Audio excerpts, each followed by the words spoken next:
भीलवाड़ा आपका पहली बार आगमन हुआ है, कैसा लग रहा है यहाँ के धर्म की?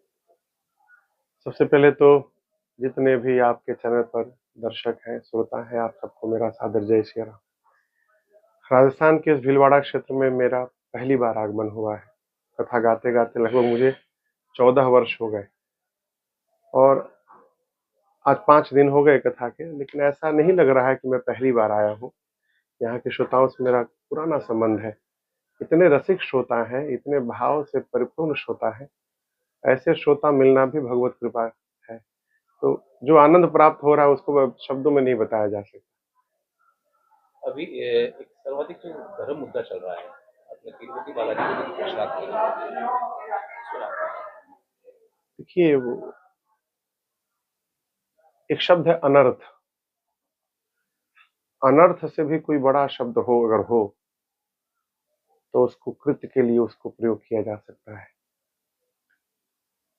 सबसे पहले तो आपके इस चैनल के माध्यम से जितने लोग देख रहे हैं, सुन रहे हैं, सरकार से प्रार्थना है, सनातन जगत के जितने अनुयायी हैं उनकी, कि हमारे जो श्रद्धा के केंद्र हैं, हमारे जो धर्म स्थल है, जितने भी तीर्थ स्थल हैं, उन तीर्थ स्थलों की व्यवस्था में उन्हीं लोगों को लगाया जाए जिनकी उस तीर्थ में, उस श्रद्धा स्थल में श्रद्धा है।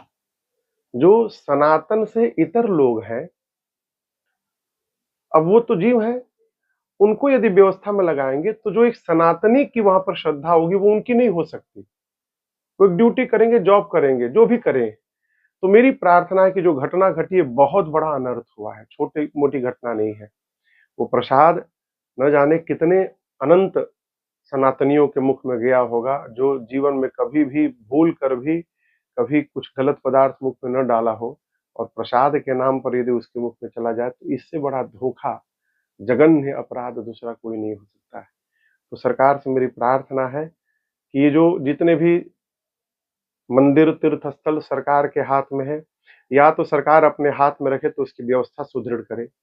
उस तीर्थ स्थल की व्यवस्था में जितने लोग भीतर तक प्रवेश कर रहे हैं वो सब सनातनी हो, सनातनी में भी वो हो जिनकी उस तीर्थ के प्रति श्रद्धा हो, और नहीं तो महापुरुषों को तीर्थ स्थलों को सौंपा जाए। मांग की जा रही सनातन संस्कृति बोर्ड की, इस पर आपका क्या अब देखिए, सनातन संस्कृति बोर्ड बने तो अभी सरकार के ऊपर है, बोर्ड बने तो उसमें व्यवस्थित लोगों को रखा जाए और उसका एक मानदंड ठीक से निर्धारित हो, और फिर उसका प्रभाव भारत के समस्त तीर्थ स्थलों पर हो। अच्छी अच्छी पहल है, अच्छी पहल अगर हो तो स्वागत है इसका। है? युवाओं में बढ़ते मोबाइल क्रेज को लेकर क्या?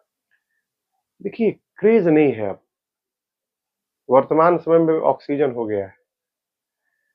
मोबाइल की बैटरी खत्म हो जाए तो जीव ऐसे पगलात है जैसे कोरोना में लोग ऑक्सीजन के लिए पगलाते थे, और आप इससे अपने को बचा नहीं सकते अब, क्योंकि आने वाले समय में अब तो एआई भी आ गया, एआई टेक्नोलॉजी आ गई। आने वाले समय में सब कुछ इसी पर निर्भर है, मोबाइल पर, कंप्यूटर पर। आप देखिए, टेलीविजन लोग देखना बंद कर दिए, ना के बराबर। तो हर मनुष्य को समय के साथ अपने को मॉडिफाई करना चाहिए, अपने को बदलाव करना चाहिए, नहीं तो बहुत दूर हो जाएगा। तो हर हर विकास के दो पहलू हैं, जो एक आपको आगे की ओर लेके जाता है, एक विनाश की ओर लेके जाता है। मोबाइल से हम किस ओर बढ़ रहे हैं इस पर फोकस करना है। जैसे हम कथा गाते हैं, कथा यूट्यूब पे लाइव आती है, यूट्यूब मोबाइल में आता है। अब इसका लाभ क्या है कि मोबाइल जन जन तक है। अब यहाँ कथा भीलवाड़ा में हो रही है तो यहाँ पर 20,000 लोग सुन रहे हैं, लेकिन इस मोबाइल के माध्यम से 20 लाख लोग सुन रहे हैं।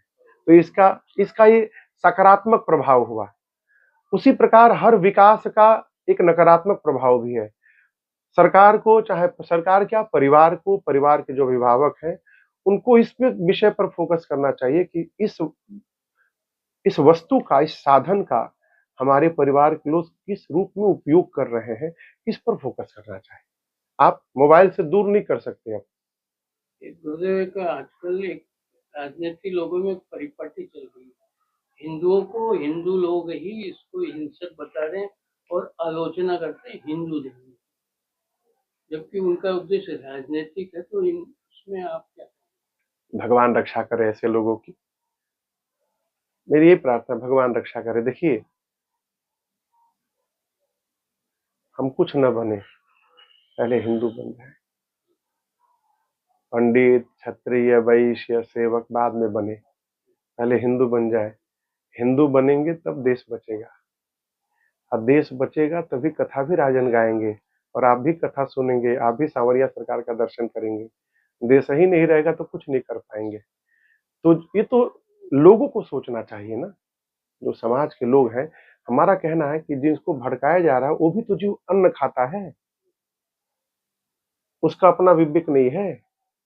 क्षणिक स्वार्थ के लिए अपने संस्कार का तिरोहित कर देना, त्याग कर देना, इससे बड़ी मूर्खता दूसरी कुछ नहीं हो सकती। तो जो इस प्रकार का कुकृत्य कर रहे हैं, भगवान उनको सद्बुद्धि प्रदान करे और वो सही मार्ग पर लौटे।